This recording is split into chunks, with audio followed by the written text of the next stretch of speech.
I'm Fraser, and I'm a professional mermaid and performance artist. Yeah, we're living in a time where we just have access to being seen if you have a message that people pick up on like never before. Before you used to have to like break through this wall of who programs what and where it gets put, and now we just have the freedom. So, you know, there's no excuse not to put your message out there and see how it goes.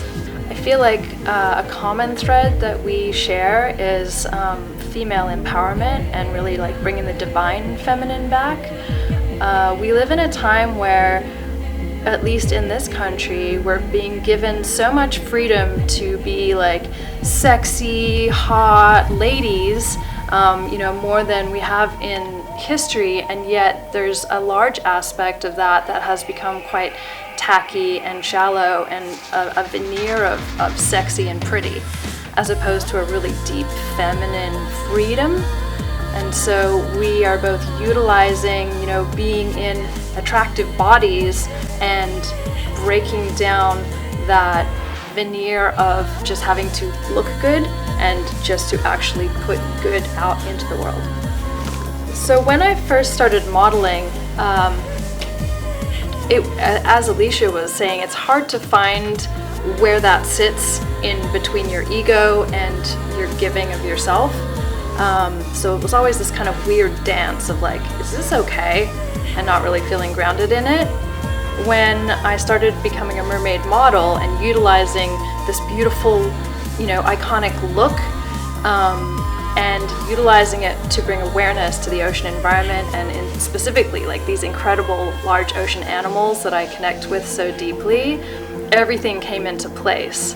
So Shawn Heinrichs and I traveled to Hawaii 2 weeks before the Convention for International Trade on Endangered Species met, and they only meet every 3 years, and they decide which animals are going to be on the protected list.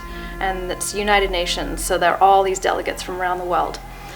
We realized that we had only 2 weeks to create a piece of art that would change the world's perspective on manta rays, because they were trying to put them on the potential ballot for this protection, but everybody was saying, oh, you'll never get that through because everybody thinks they're stingrays that killed Steve Irwin, and you know, nobody really likes them. They're not really like cute and cuddly looking animals. And we were like, what do you mean? They're the most graceful ballerinas of the ocean. And then we were like, oh, okay, ballerinas of the ocean.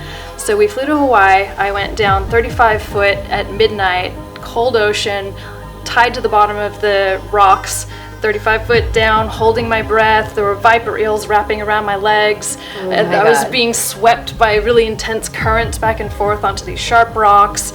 Dress I was wearing was going up over my head. I was like clawing to get air. It was crazy. But then the manta rays showed up, and they were literally like dancing around my head, over my fingertips, and their just graceful big wings were creating this ballet. Shawn took that to the convention. He showed it, and within 1 day of releasing the video, there was like 250,000 views on it. It went viral, and all of a sudden we were able to garner all of this support and push, and 80% of the delegates stood up in favor of manta rays, and they got put onto the protected list. And that was more support than any other animal, land or sea, for that convention, which was unheard of. And even the Indonesian delegate, who are one of the people that kill the most manta rays, stood up and gave an impassioned speech why we should protect them.